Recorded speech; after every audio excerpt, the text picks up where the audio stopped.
Angel Reese, she continued her long-standing tradition last night of not selling out home games. Did you see what happened recently when Angel Reese defeated Paige Bueckers, another rising star who some believe should be the league's face instead of Caitlin Clark?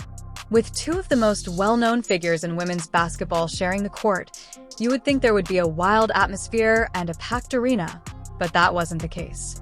The real attendance was different from the social media hoopla, with a small crowd, ticket prices dropping to just $20 and only 41 tickets sold in the hour before tip-off. It raises the question of where the fans are. It's become harder to ignore the growing disparity between internet enthusiasm and in-person support. Fans. Paige Bueckers is coming to town. Shout out to Santa Claus. Paige Bueckers is, you guys get it. And in their first matchup, they draw a whopping 9,025 people. Where are you guys at? Where are you guys? Where are the Paige Bueckers supporters? Where are the WNBA supporters? Where are the Reese's Pieces? Where are you guys at? It's becoming more difficult to dispute that Caitlin Clark is the true force driving the WNBA's momentum when it comes to actually packing seats and creating national excitement, even while ESPN continues to promote the idea that Angel Reese is the league's face based on her social media following. Ooh.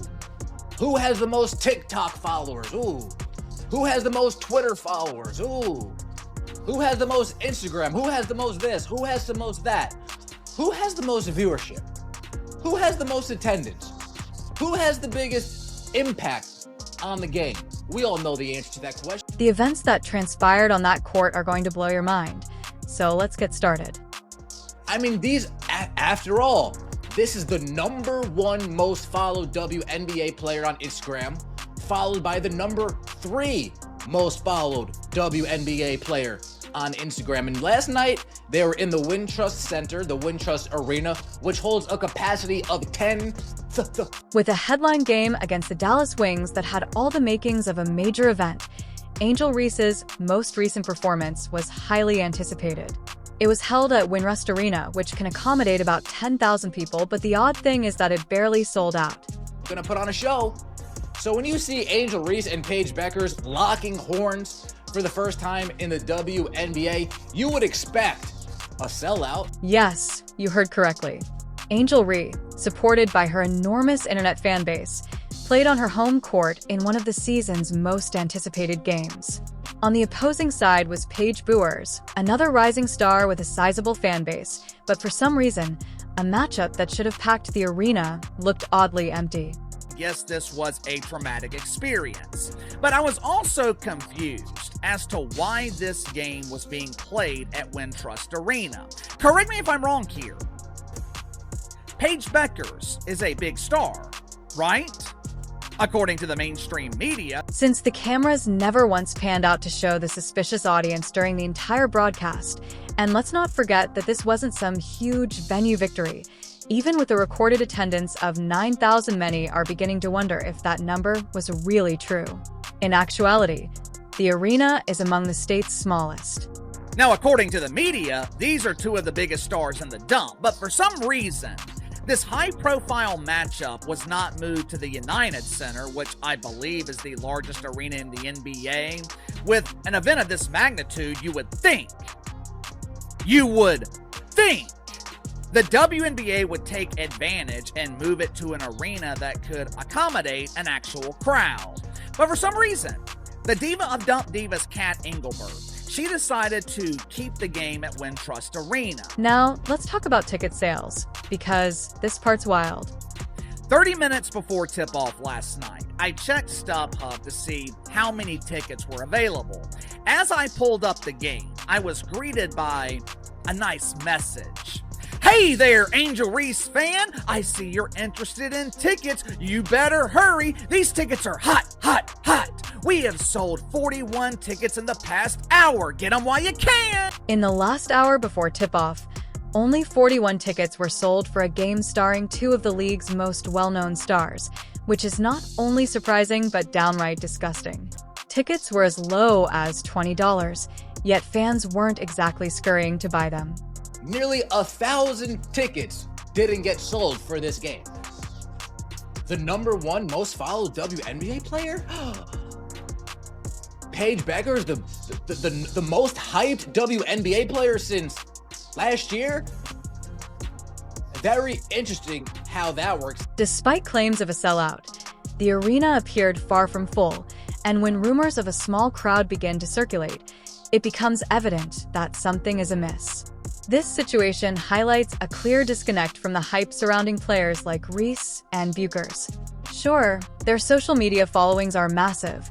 Ree leads the WNBA in followers, but the harsh reality is that Instagram likes and TikTok views aren't translating into actual fans showing up in the seats.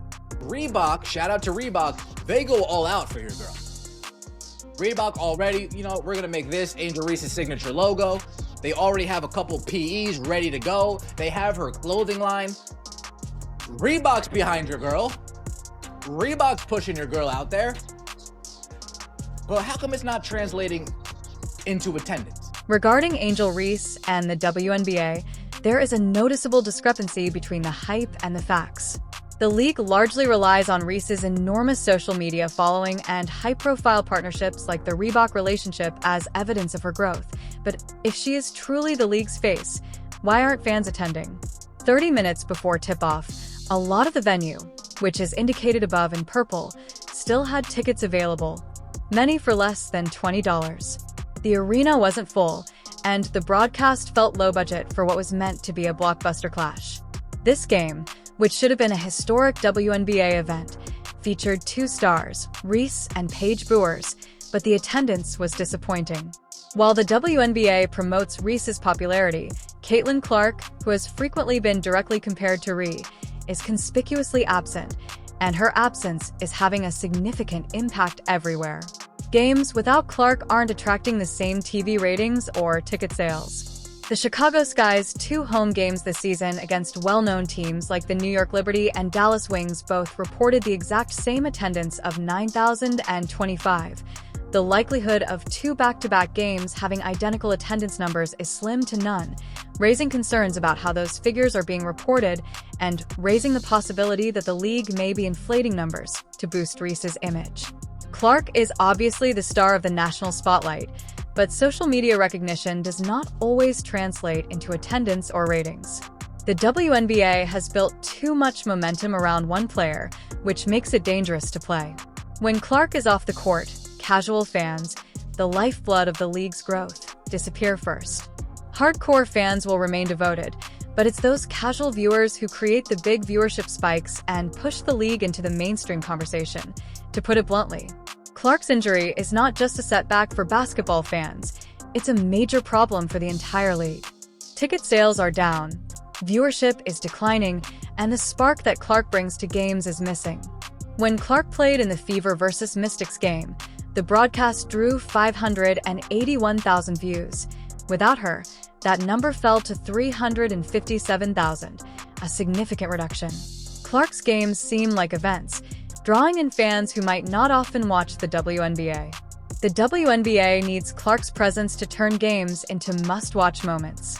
For example, when she was on the court during the Liberty vs. Fever game, ratings peaked at 3.24 million, proving that she's not just good but also changing the league. In contrast, games without her, like Sun vs. Lynx or Storm vs. Mercury, only drew average crowds, respectable for smaller markets, but far from enough to build sustained momentum. However, fans also noticed clunky broadcasts with cameras, missing the crowd, and inconsistent coverage on networks like N. Late returns from commercials and reliance on local feeds made it difficult for casual fans to take the league seriously. The WNBA relies too much on a select few stars, particularly Clark, to garner attention during her absence. The system as a whole feels vulnerable, attendance and viewership decline, and the excitement surrounding players like Reese wanes without Clark as a point of comparison. The league needs to expand its engagement strategy, enhance marketing, and provide reasons for fans to return, regardless of which stars are playing. This isn't a new issue. Just take a look at the NBA, where fans turned away from Michael Jordan when he left to play baseball and only returned years later with a plethora of new stars. Without improved game presentation and a more reliable fan experience, even the biggest names won't be enough. What comes next? The WNBA can't wait for Clark to recover and hope that everything works itself.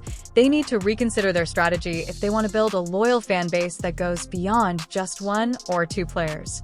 Otherwise, they run the risk of losing the casual fans who are crucial for genuine momentum after witnessing empty stands and $20 tickets. Tell me if you think the WNBA can move past its current buzz.